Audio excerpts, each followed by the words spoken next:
सदरपुर नामक एक गांव में रंजन नामक एक गरीब व्यक्ति रहता था। वो दिन भर चक्की चलाकर आटा पीसता, तब जाकर उसके घर का चूल्हा जलता। घर में उसकी पत्नी जुम्मा और 6 साल का बेटा सुयश था। जुम्मा हमेशा उसे गरीबी के ताने दिया करती थी। सारी उम्र बस चक्की ही चलाते रहे ना, दूसरा कोई काम तो तुम्हें आता ही नहीं है।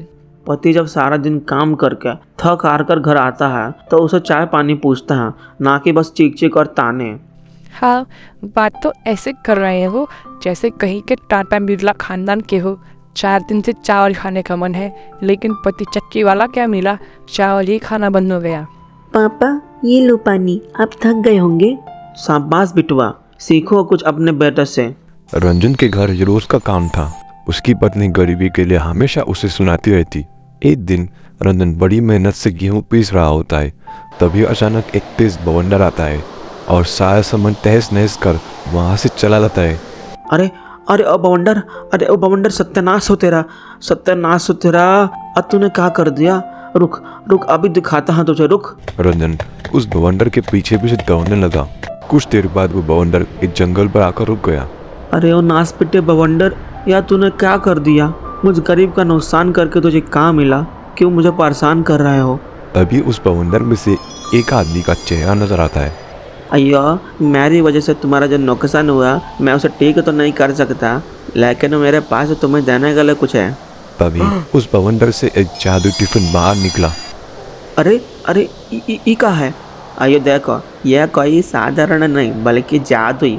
इससे तुम जो भी मांगोगे तुम्हें मिल जाएगा।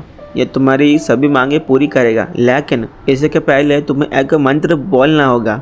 अयो या मेरा जादुई टिफिन, या मेरा जादुई टिफिन कर दे मेरी हर इच्छा पूरी। पूरा पूरा मासा सा पूरा, रहना जाए कोई ख्वाहिश अधूरी। अरे वाह, ये तो बड़े कमाल का है। आपका बहुत बहुत शुक्रिया। रंजन खुशी खुशी उस जादू टिफिन को लेकर अपने घर पहुंच गया। घर में जुम्मा की सहेली और रंजन की पड़ोसी सरीला आई हुई होती है। उसकी नजर रंजन के हाथों पर रखे जादुई बर्तन पर जाती है। इस कंधार के पास इतना सुंदर बर्तन कहाँ से आया? देखो तो कितना कमाल है। अच्छा नंबर, चल मैं जाती हूँ, सूरज जी के भी आने का टाइम हो गया है। Okay bye. सरीला बहाना बनाकर घर जाने का नाटक करती है, पर वो दरवाजे के बाहर छुपकर उन दोनों की बातें सुनने लगती है। क्या है कि इस बात की खाई आपको इतनी? तनिक रुको, अभी तुम्हें एक जादू दिखाते हैं। या मेरा जादुई टिफिन कर दे हमारी इच्छा पूरी। पूरा पूरा मासा सा पूरा, रह न जाए कोई ख्वाहिश अधूरी। हमका एक गोनी चावल दे दो। ऐसा कहते ही वहाँ पर चावल की गोनी याद आती है। बाप रे, ये जादू कहाँ से सीखा है आप? कहीं आप काला जादू तो नहीं सीख रहे हो? नहीं नहीं, मुझे नहीं चाहिए, ये ले जाओ, ले जाओ। अरे ओ भगवान, तुम क्या कुछ भी सोचती रहती हो? तभी रंजन जुम्मा को सारी बात बता देता है। अरे वाह, अब तो हमारे दिन ही बदल जाएंगे। हाँ, अब हमका भी चक्की पर पूरा दिन मेहनत नहीं करना पड़ेगा। अगले दिन रंजन काम से बाहर गया था और जुम्मा सुरेश को स्कूल लेने गई थी। सरीला चुपके से उनके घर गई और सेम टू सेम जादू टिफिन जैसा दूसरा टिफिन रखकर जादू टिफिन चुरा कर ले गई। अगले दिन रंजन अपनी चक्की पर उस टिफिन को लेकर पहुंच गया। आज उसे आटे का ज्यादा ऑर्डर मिला हुआ था। जब रंजन मंत्र पढ़कर उस टिफिन से आटा मांगने लगा तो उसमें से कुछ भी नहीं निकला। बार बार मंत्र पढ़ने पर भी जब कुछ नहीं मिला तो रंजन आंख बुरा हो गया। वो बवंडर ने मुझे धोखा दिया। उसने सिर्फ एक दिन का है जादू मुझे दिया, ये तो काम ही नहीं कर रहा। वो गुस्से में बवंडर के पास पहुंच जाता है। बवंडर, तूने मुझे धोखा दिया। ये लो तुम्हारा टिफिन, ये बिल्कुल काम नहीं कर रहा है। आइयो, लेकिन मैंने तुम्हें कब धोखा दिया? और यह तो वो टिफिन है ही नहीं जो मैंने तुम्हें दिया था।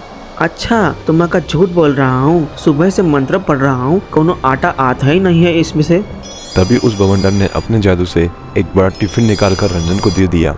ये लो, यह बड़ा जादू टिफिन है। यह तुम्हारी हर इच्छा पूरी करेगा, और जो इसे तुमसे छीनने या चुराने की कोशिश करेगा यह उसके धुलाई कर देगा। रंजन उस बड़े जादू टिफिन को लेकर घर आ जाता है। घर आते वक्त उसकी पड़ोसन सरीला रंजन को देख लेती है। रंजन को देखकर सरीला मन ही मन मुस्कुराने लगती है। आगे क्या होता है? क्या रंजन को सरीला के बारे में पता चलता है? क्या वो बड़े जादू टिफिन को चोरी होने से बचा पाता है? हम यहाँ जानेंगे पार्ट 2 में।